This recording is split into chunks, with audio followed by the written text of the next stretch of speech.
आकर्षित करता है। नमस्कार। आज हम एक ऐसी यात्रा पर निकल रहे हैं जो हमें सीधे रामायण काल में ले जाती है। हम बात कर रहे हैं चित्रकूट की। ये वो पवित्र भूमि है जो उत्तर प्रदेश और मध्य प्रदेश की सीमा पर बसी है। कहते हैं ये वो स्थान है जहां भगवान श्री राम ने अपने वनवास का 11.5 साल बिताए थे। तो चलिए शुरू करें राम घाट से, जिसे चित्रकूट का दिल भी कहा जाता है, और यहाँ की शाम की आरती और वो नाव की सैर।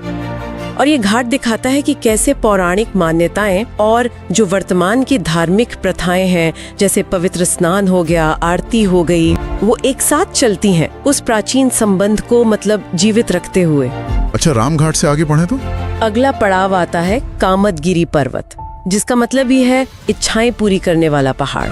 और मान्यता ये है कि राम, सीता और लक्ष्मण जी ने अपने वनवास का काफी समय इसी पहाड़ के पास बिताया। और इसीलिए श्रद्धालु इस लगभग 5 किलोमीटर के पवित्र पर्वत की परिक्रमा करते हैं। रास्ते में कई छोटे बड़े मंदिर भी पड़ते हैं परिक्रमा मार्ग पर। अब एक और बड़ी अनोखी जगह का जिक्र आता है, हनुमान धारा। ये एक पहाड़ी पर है और इसकी खासियत, एक चट्टान से पानी की धारा निकलती है और वो सीधे हनुमान जी की मूर्ति पर गिरती है। और कहानी ये है कि लंका जलाने के बाद जब हनुमान जी को बहुत क्रोध था, तो उस क्रोध को शांत करने के लिए श्री राम ने ही ये धारा प्रकट की थी। वहां जाने के लिए सीढ़ियां तो हैं ही, अब रोपवे भी बन गया है। रोपवे से जाना अब आसान हो गया है। चलिए अब थोड़ा रहस्य की ओर बढ़ते हैं। गुप्त गोदावरी।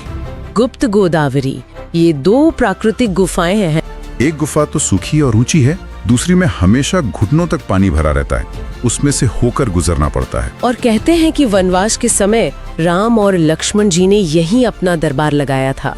और पानी से भरी गुफा से गुजरना वो अपने आप में एक अलग तरह का अनुभव है।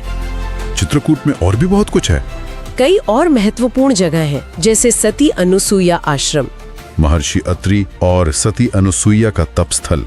और कहते हैं वहीं माँ सीता को सती अनुसुईया से उपदेश मिला था। और मंदाकिनी नदी का उद्गम भी वहीं से माना जाता है। और स्फटिक शिला, मंदाकिनी के किनारे एक चिकनी सी चट्टान, बिल्कुल क्रिस्टल जैसी। कहते हैं राम सीता जी वहाँ बैठकर प्रकृति को निहारते थे। और वहीं वो जयंत वाली घटना भी हुई थी, जिसने कौवे का रूप धरकर माँ सीता के पैर में चोंच मारी थी। और वहाँ श्री राम के पैरों के निशान भी माने जाते हैं। फिर भरत कूप भी है, वही प्राचीन कुआं जहाँ भरत जी ने जब श्री राम अयोध्या लौटने को राजी नहीं हुए तो सभी तीर्थों का जल लाकर मिला दिया था। भरत की भक्ति का प्रतीक। और एक और शांत सी जगह है जानकी कुंड। जानकी कुंड नाम से ही जाहिर है माँ सीता से जुड़ा होगा। हाँ, मंदाकिनी किनारे एक शांत घाट जहाँ माना जाता है माँ सीता स्नान करती थी।